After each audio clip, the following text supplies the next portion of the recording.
As a quick introduction, my name is Ethan Joel or Jeffrey Joel, whatever you know me by. If you don't know me, you can call me either one. But I'm a junior here at IUPUI. I am a student ambassador for the Life Health Science Internship Program, which is what we're doing this presentation for. I'm Anjali Prakash, and I am a junior at IUPUI too.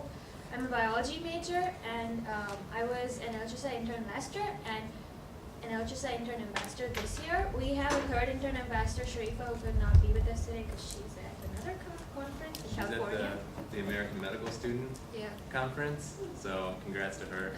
Very good conference that she got invited to. Yep, so we're going to be talking about the sophomore slump, keys to mentoring second-year students. Okay, so just to get a feel of the audience we have here today, how many of you are freshmen? We were wondering if there'd be any freshmen here. I don't know if invited. Yeah, I don't know if any, for any reason a freshman would be here, but we're just trying to, what would be most difficult for each year as you go through college? There's different difficulties for every year. Since there's no freshmen here, we can't get someone's specific opinion, but I'd say when I was a freshman, one of the more difficult things I encountered was moving out of parents' home into the dorms here, and just being more independent. Do we have any sophomores? Sorry. Do we have any more sophomores or juniors? Good, so that's a pretty good number. Could I get someone to maybe volunteer as a rep for the sophomores and juniors? What have you found most difficult this year, or sure? This has been by far my hardest year, in the classroom. Okay, yeah. I feel So like my coursework, this is really the pinnacle of the coursework. yeah. And it's right before you get super specialized in your major with the stuff you're real passionate about. Right. It's kind of just definitely the most difficult. What is your material. major? Well, I'm motorsports engineering. Motorsports. And so I'm right now I'm in thermodynamics, Yeah, statics, taking those dynamics, first few. differential equations. Yeah. So First engineering courses, yeah. During the sophomore year, you enter your major kind of, and it definitely ramps up in difficulty. Anyone else want to? Sure. I think going from freshman year, it was so hard to just get a foot in the door for a program, and then if you were successful with that, you got 3 or 4 programs that you're trying to establish yourself in your sophomore year. So it's a lot of different role balancing. Yeah, that's a good point, definitely. Do And we have any seniors here? Yeah. good. And we got a rep. Yeah, what was more difficult? I guess just right now is just finishing everything. I'm pretty much done with all my credits, so all the classes I'm taking are just because. So it's just difficult keeping the drive because I already have my professional school lined up and everything. Congrats, Drew. Yes, congratulations. So that's what our research suggests too. So like Ethan just said, freshmen have trouble adjusting to college life and life away from home. And like you guys just said, and so in your middle years and your sophomores and juniors, your classes get really difficult and you need to choose what major you want to focus in on. You need to pick a general career path. So that's what middle years find most difficult. And seniors, they're pretty confident, but they need to find a job and professional school, and what do you do after graduation too. So that's what we found as difficulties in each year. And we're going to be specifically talking about the middle years. So each year has its own difficulties, but what makes sophomores and juniors so special? Nothing. And that's why we feel like nobody really focuses on them. They don't get as much attention as a freshman or a senior would. Freshmen, everybody's still so happy and excited about college. They're trying to learn new things. They're trying to see how things work in college. And seniors are ready to go out in the real world. They're ready to face the reality of life. So they get the help they need. But the middle children of college, sophomores and juniors, they need more assistance. Okay. So some of these points are directly, actually all these points are directly from a really good reference book on mentoring second-year students. It's called Helping Sophomores Succeed by I think it's Mary Stewart Hunter and a lot of her colleagues. And this also has some points from an individual study from Julerat. And so these are just some of the ways that we found that sophomores, through research, polling students, getting their opinions on things, how they're less satisfied than their younger and older peers. So basically freshmen and seniors, things like that. And it's really astounding. sophomores are less satisfied in all these very major and important things like, billing and finances, healthcare, things to do on the weekend, athletic programs. They can be, recreational or, competitive, residence life, and then some really important ones like approachability of advisors, concern from faculty and advisors, registering for classes, just like all these really important things, and sophomores are having a lot of trouble, accomplishing them. They're not satisfied with how their school is approaching these different areas of their education, and it's just kind of surprising. And you don't think about sophomores as much, but they really are having a tough time. Maybe some of the sophomores and juniors in the class or in the crowd can relate to some of these things, or the seniors, thinking back. I know I'm a junior, but last year I definitely felt some of this and that kind of slump from freshman to sophomore year. So yeah, there's a problem with sophomores. Something's going on, and I think it's worthy thing to take a look at and kind of research a little bit and figure why are they having such a difficult time, and then what can we do to help as peer mentors or as faculty in charge of clubs or in charge of schools or in charge of internship programs, things like that. So that's what we're going to be getting into a little bit here. So I think it'd be useful in the beginning to define the sophomore slump.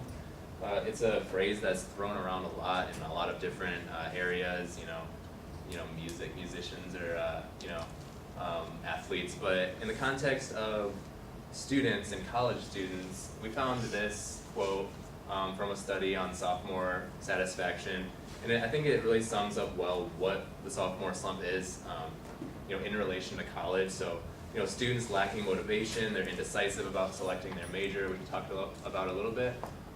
They feel disconnected either socially or with their major, again.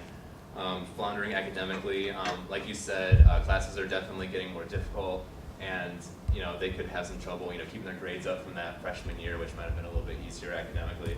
Absenteeism, not showing up to class as much, trying to get away with not going, things like that, not seeing the point of going. Lacking extracurricular involvement in some cases, not seeing the point of clubs or not being able to get into those leadership positions in clubs. So kind of wondering, what's the point if I'm not the president, then why should I do it? Why should I just show up? And it's difficult for sophomores to get into those leadership roles because you're kind of early on in your schooling. And that disappointed is generally frustrated. And then, so what could be the cause of all these problems? What causes the sophomore slump? And this is just another quote directly from a book actually on helping parents transition as students enter college, but it's a really good quote. And I think it kind of sums up why students might be having difficulty in their second year, and that the resources are front loaded. So when you think of your freshman year, I know all IUPUI students here. Is anyone that isn't from IUPUI here? Okay. At least at IUPUI, I know everyone has to do a first year seminar. So you success skills course, or yeah, it teaches success skills. It teaches how to be successful in college, but everyone has to take that class. So every single freshman has that base support group, and then going forward, there's not as much going into the second year. There's not like a specified sophomore seminar. There's not as many mentoring programs available for those sophomore students, and then compounding on that lower support group, you also have the financial hardships of maybe increasing debt. You're taking on more loans. It's kind of starting to get frustrating, thinking of how you're going to pay to get through. Again, academic concerns, things are getting more difficult. And then you start having to answer these questions about your goals and aspirations. Those are just really difficult questions to answer as a second year student. You're 19 or 20 years old, and you're being asked basically to choose what you're going to do for the rest of your life, and for various reasons, because as we'll get into, we'll see why that is. But so basically, to sum it up, the sophomore slump, this is I think a really good quote that sums it up directly from a student. So basically, the transition between wide-eyed awe and upper-class confidence, and that's just, I think, a really good, as a freshman, you come in, everything's very exciting, you have a lot of people helping you out, and it's awesome, and you're having a lot of fun. And then as seniors, you've been through it all, you kind of know where you're going, you know what your limits are, where you are academically, what you want to do in the future.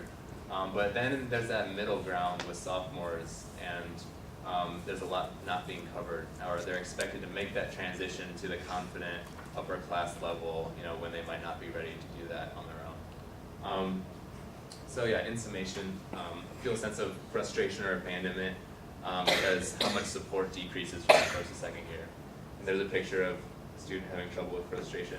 We got this picture because we just Googled like someone being frustrated, and it came up. There's like something called rap rage. There was a Wikipedia page. Wikipedia, rap rage, It's right? called rap We rage. never heard of it. So like, it's the actual psychological like condition when you're trying to open something that's hard to open. So, you know, light bulbs are very hard to open. Yeah. Scissors, like a package of scissors and Exactly. Yeah. Yeah. So that's kind of fun, and you know, you might. That's like symbolizing like your college experience. That light bulb. You know, you're so frustrated trying to. I don't know. Whatever. Okay. So, sophomores are having difficulties. What are we going to do to help them? What can we do as mentors and as teachers, faculty? So again, these points are again directly from Helping Sophomores Succeed, the textbook I mentioned earlier. Again, it's a really good resource. And so there's 6 major things sophomores can do, or faculty mentors or peer mentors can do to help increase sophomore success, increase the lives of sophomores and their success going forward. And those 6 are major identification, development of self-efficacy, focus on career development, extensive faculty contact, development of academic motivation and values, and then social integration and involvement. And we'll get into those a little bit and how LHSI, our program, sort of works to achieve some of those keys.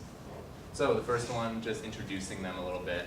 A very important thing to do as a sophomore is identify your major for a couple of reasons. It could be either choosing to commit to the major that you've worked on your freshman year, or it could be the choice to change your major to something else. And this needs to be done in the sophomore year basically because if you think about it, you know, if you don't change your major now, then if you decide to change it in junior or senior year, you're going to be sticking around for a couple more years. And you know, just the whole choice of what you choose now as your major will dictate, obviously, for the most part, what your career is going to be for like the rest of your life. So as you can see, it's a very daunting challenge, and so early in the college career for sophomores. And again, that possibility of moving, of extending your college career, you know, isn't a very good thing to think about, you know, financially. So that can create a lot of stress in that, and why sophomores might have difficulty achieving that key of success. Development of self-efficacy. Self-efficacy, I guess, is basically just, it's kind of like self-confidence. It's a belief that you can achieve your academic or career goals. So, you know, in the college sense, that would be, I believe that I can, you know, go forward and I can graduate with whatever degree, and I can get good grades and I can pass all the classes. And then as for career goals, you know, I believe I can, you know, I can get this job in this field, or this degree will lead me here, or whatever. And students can have a lot of difficulty building the self-efficacy for themselves because the confidence can be so low in that second year, just because, you know, there's a lot of uncertainty with your major, your classes are getting more difficult, things like that, so you might not be feeling so confident. And again, we talked about the support is a lot lower in the sophomore year, so you don't have that that innate support group, or you might not. I mean, you could, but it's a little bit more difficult to establish it coming from the freshman year. And then getting started in the major, taking those first few classes, you might not develop that connection, like feeling that that's where you're supposed to be, like this is for me, this is what I want to do. And that can create a lot of difficulties as well. Like, you know, you go through your freshman year thinking like this is what my major is going to be, and this is what I'm going to do. But then your sophomore year, you start taking like the actual classes, the actual, you know, content of that major, and it might not be what you thought it was going to be. So you know, that kind of brings back to the major identification. There's a picture of Sharifa, who was supposed to be our third presenter, but she couldn't make it. Being very confident. Yeah, she has so much self-efficacy, it's unbelievable. And then, this is okay. Yeah, that's Weston. A lot of people know Weston. So yeah, and a very important one of the keys is focusing on career development, which is one that LHSI definitely focuses on, and we'll talk about a little bit more how we focus on that later on in the presentation. But focusing on career development as a sophomore is basically just understanding, you know, what you're doing now, the different things you're taking part in are affecting your goals and progression towards that final career. And then developing like a clear path to how you want to get to that final career. And this can be difficult for sophomores, obviously. You know, you're a sophomore and you're starting to think about like what I'm going to do after I graduate, which is like you have so much on your plate now with your classes and being involved and stuff. Like, how are you going to think about what you're going to do, you know, in 2-3 years? But it's something that really does need to start happening that second year, you know, with the choice of major and things like that. So that's a very important one. I'll hand it over. Another thing that we feel middle year students have trouble with is extensive faculty contact. You know, when you're a sophomore or a junior, you're still scared of your professors. You think they're so unreachable and unapproachable, and you want to go and make connections, but you don't know how you're going to be perceived or whether you're going to be welcome or not. Or are they going to think you're too stupid and you don't know much? But that's another problem that middle year students face, and LHSI helps with that too, because we create connections, one-on-one mentor connections. And another problem that sophomores face is development of academic motivations and values. They are still in the middle year, so graduation is a year or two away, and it's hard for them to see why they need to care about their class in the real world application. They're still in a high school mindset where class is class, you get done with homework and then you're free to go have fun. But it's hard for them to realize that what they're learning in class is actually real world stuff that can be extrapolated, and you can actually apply it to everyday stuff like simple physics is something that you can learn to, I don't know, win at a swinging race or something, I don't know. But it's basically everyday stuff that you learn in class. Sophomores and juniors also feel that they need to be more socially involved. They try to attend a bunch of events, but they don't have that close community built yet. And as we all know, we do need a close community to help you succeed. You need that connection with your peers, with like-minded people, so you can figure out things and how to help each other succeed. You need to find that student organization that believes in what you believe in, so you can feel that you're at home, so you can do your best in such things, and LHSI helps with that too. So we keep saying LHSI. How many of you are part of LHSI? Okay, so most people know what it is. Okay, so what is LHSI? It is an on-campus research internship program based in IU School of Medicine, and we have our interns working in IU School of Medicine, IU School of Dentistry, health and rehab, and basically a bunch of hospitals, mostly on campus. We have the LHSI internship. It lasts for 1 year, and during the course of this internship, each intern is partnered with a mentor, who could be a faculty member or is just a research scientist in the field of mostly medicine. And the mentor and the intern, they work together on a year-long primary project, which they present at the end of the year in a poster session. So the way this internship works is that we have the mentor, in the beginning of the internship, they don't just directly bombard you with research projects. They slowly build you up. They teach you simple things like how to operate like a hemocytometer and like basic machinery skills, and they help you, they teach you from like basics. Like Ethan and I were talking about this the other day. But before this internship, we used to think that research scientists know so much. Like they're like from like the TV shows. They're so cool, and like they're geeky. They don't talk to people. But that's not how it is. It's like they're really nice people, and they get down to your level and they talk to you. They explain things in basic knowledge because they know so much. They are able to get down to that level and talk to you. So we feel like that helps the interns a lot because they have someone who understands their level of scientific knowledge at that time, and then they can take it from there. So our interns and mentors spend a lot of time together, so they build on science skills as well as networking skills. their mentors take them to lab meetings, journal clubs. They learn to deal with scientific papers. So they're basically getting involved in a field that they may or may not want to be in for the rest of their life.